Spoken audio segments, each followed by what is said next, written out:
Medchal CRR girls hostel సంఘటనపై మహిళా commission నోటీసులు జారీ చేసింది. సైబరాబాద్ కమిషనర్కు మహిళా కమిషన్ నోటీసులు ఇచ్చింది. కాలేజ్ ఘటనపై తక్షణమే నివేదిక సమర్పించాలని ఆదేశించింది. మరోసారి కాలేజీలో ఉద్రిక్తత నెలకొంది. సీఎంఆర్ కళాశాలల చైర్మన్ గోపాల్ రెడ్డిని విద్యార్థులు నిలదీశారు. విద్యార్థులతో చైర్మన్ గోపాల్ రెడ్డి చర్చలు జరుపుతున్నారు.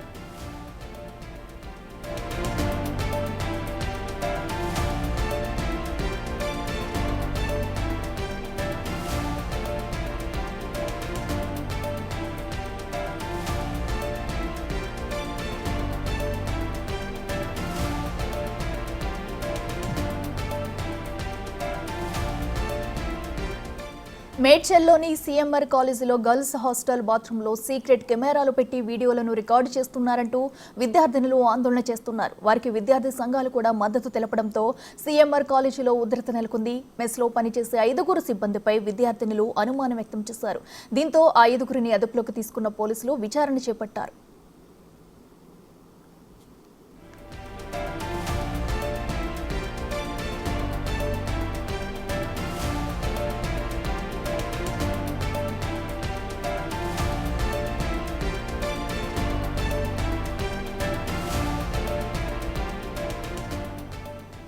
ఇదే అంశానికి సంబంధించి మరింత సమాచారం మా అసోసియేట్ ఇన్పుట్ ఎడిటర్ నగేష్ అందిస్తారు లైవ్ లో. నగేష్, చెప్పండి. మనం చూస్తున్నాం ఇప్పటికే సీఎంఆర్ కాలేజీలో అయితే వీడియోలు చిత్రీకరణ ఘటన అనేది విద్యార్థులందరూ కూడా ఉలిక్కి పడేలా చేసింది. అయితే ఇప్పటి వరకు విచారణలో ఎలాంటి విషయాలు బయటకు వచ్చాయి? ఎవరెవరిని విచారిస్తున్నారు? డీటెయిల్స్ ఏంటి?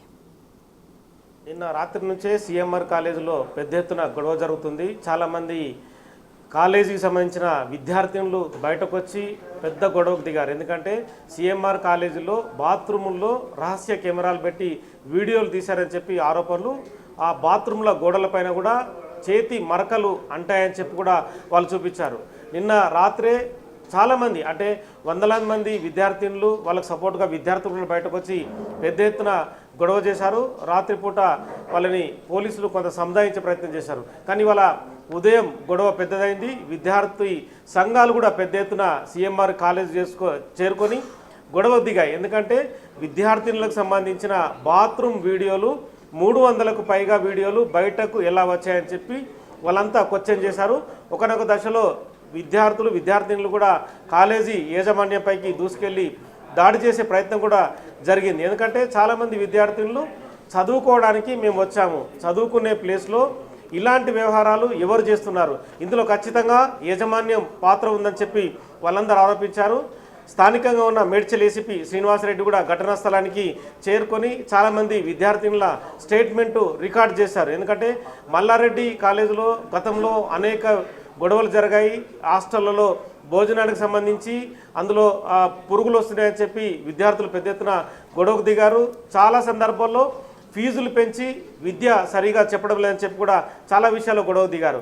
ఇవాళ ఏకంగా విద్యార్థినులకు సంబంధించిన న్యూడ్ వీడియోలు బయటకు పంపుతున్నారు, అందులో రికార్డు చేస్తున్నారు. మరి ఆ న్యూడ్ వీడియోలు ఎవరు తీశారనేది కూడా ఖచ్చితంగా యాజమాన్యం సమాధానం చెప్పాల్సి ఉంటుంది. ఎందుకంటే చాలామంది తల్లిదండ్రులు కాలేజీని నమ్మి అందులో చదువుకోవడానికి పంపిస్తున్నారు. మరి వాళ్ళంతా హాస్టల్లో ఉండి విద్యను అభ్యసిస్తున్నారు. కానీ కాలేజీ యాజమాన్యం మాత్రం 1,50,000 రూపాయల చొప్పున సంవత్సరానికి వసూలు చేస్తుంది.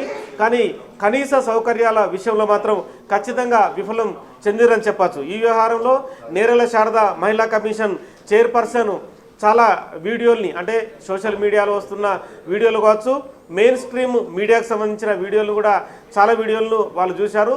సుమోటో కింద ప్రస్తుతం కేసును స్వీకరించి వాళ్ళ సెక్రటరీని ఆదేశించారు. సైబరాబాద్ కమిషనర్ అవినాష్ మహంతిని 300 వీడియోలకు సంబంధించి, న్యూడ్ వీడియోలకు సంబంధించి ఖచ్చితంగా రిపోర్టు ఇవ్వాలని చెప్పి ఆదేశాలు జారీ చేశారు.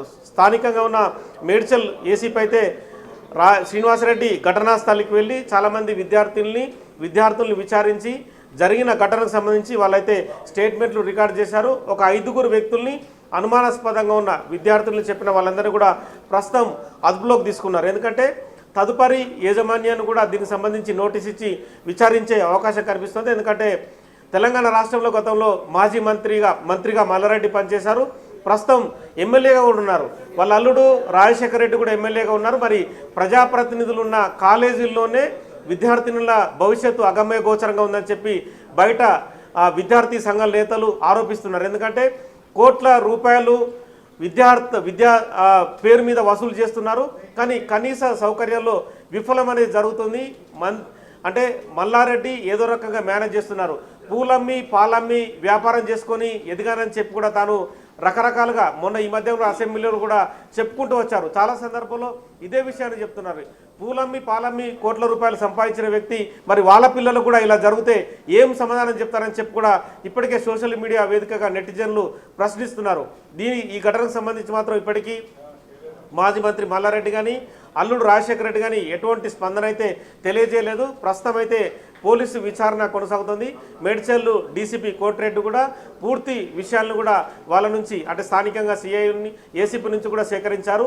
న్యూడ్ వీడియోలకు సంబంధించిన సున్నితమైన అంశం కావచ్చు, ఖచ్చితంగా ఇందులో ఎవరున్నా అరెస్ట్ మాత్రం తప్పదని చెప్తున్నారు. ప్రస్తుతం 5 వ్యక్తులను అయితే అదుపులోకి తీసుకున్నారు. తదుపరి వాళ్ళు చెప్పే విచారణ బట్టి ఇంకా మరింత మందిని అదుపులోకి తీసుకునే అవకాశం అయితే కనిపిస్తోంది. Right Nagesh, thank